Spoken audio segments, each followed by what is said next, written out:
عشان ننهي الجدال اللي الدكتور مصطفى محمود فتحه علينا وعلى الحضارة المصرية كلها لما قال إن أوزوريس هو النبي إدريس وإن أتوم هو آدم. حتى لما نشوف الآلهة دول نلاقي أساميهم تستوقف النظر، يعني مثلا أتوم، أوزوريس، نوح. الله، طب ما هو دول آدم وإدريس ونوح. أي شخص درس تاريخ أو آثار أو أي فرع من فروع علم المصريات هيقولك إن والله العظيم الكلام دوت ملهوش أي إثبات ولا دليل في التاريخ المصري.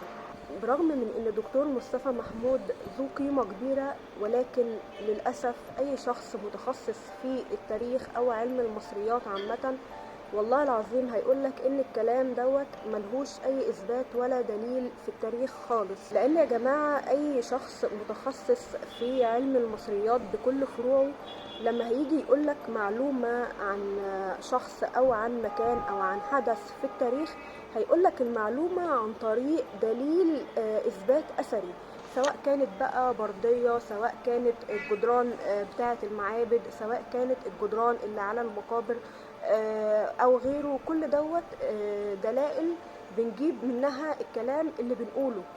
فدكتور مصطفى محمود قال الكلام ولكن ما جابش دليل على الكلام اللي هو قاله.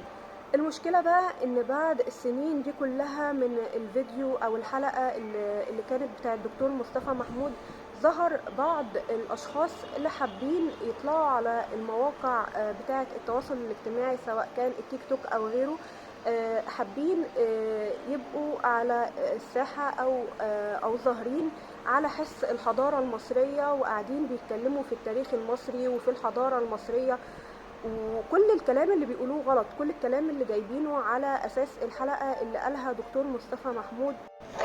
وبدأوا بقى يعيدوا كلام دكتور مصطفى محمود تاني ويقولوا ان الملوك المصرية هم الانبياء عشان كده اجسادهم ما اتحللتش، وابتدوا يقولوا ان يحيى عليه السلام هو توت عنخ امون، ويعيدوا تاني في كلام ان اوزوريس هو النبي ادريس. مين المحفوظة دي على مدار آلاف السنين دي محفوظة بحفظ من ربنا سبحانه وتعالى، بحفظ إلهي لأشخاص كانوا في مرتبة معينة أو منزلة معينة عند ربنا سبحانه وتعالى زي أنبياء أو رسل أو صالحين، سواء كانوا رجالا أم نساء. إن كثير من ملوك المصريين القدماء كانوا أنبياء ورسل وموجودين كمان في القرآن الكريم. آخرهم جثمان توت عنخ آمون اللي هو سيدنا يحيى عليه السلام اللي هو ردكار. كلام ملهوش والله العظيم أي إثبات في التاريخ المصري. الكلام ده كله متاخد من الدين، القصص اللي اتقالت في الدين عن الأنبياء، حتى ما برضك يعني ما ثبتوش، ما اتثبتش في القرآن أو الإنجيل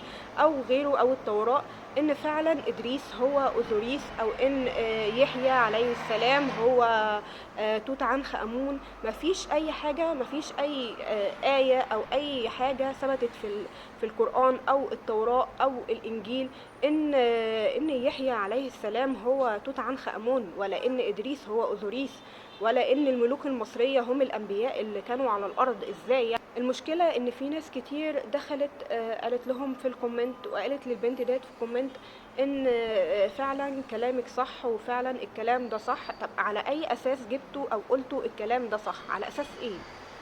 أرجو في الآخر إن الناس تعرف تاريخها وتعرف إن ده تعدي على التاريخ المصري، وإن لو حقيقي وبالفعل الكلام ده حصل، صدقوني يا جماعة كان على الأقل الدكاترة أو المتخصصين الكبار في علم المصريات زي دكتور زاهي حواس، زي دكتور مصطفى الوزير، كل دولت لو كان الكلام ده حقيقي وكان صح كانوا هم أول ناس هيطلعوا يقولوا لكم يا جماعة احنا اكتشفنا المقبرة بتاعت توت عنخ آمون وأثبت إن هو فعلا يحيى عليه السلام، أو اكتشفنا إن فعلا أوزوريس هو النبي إدريس.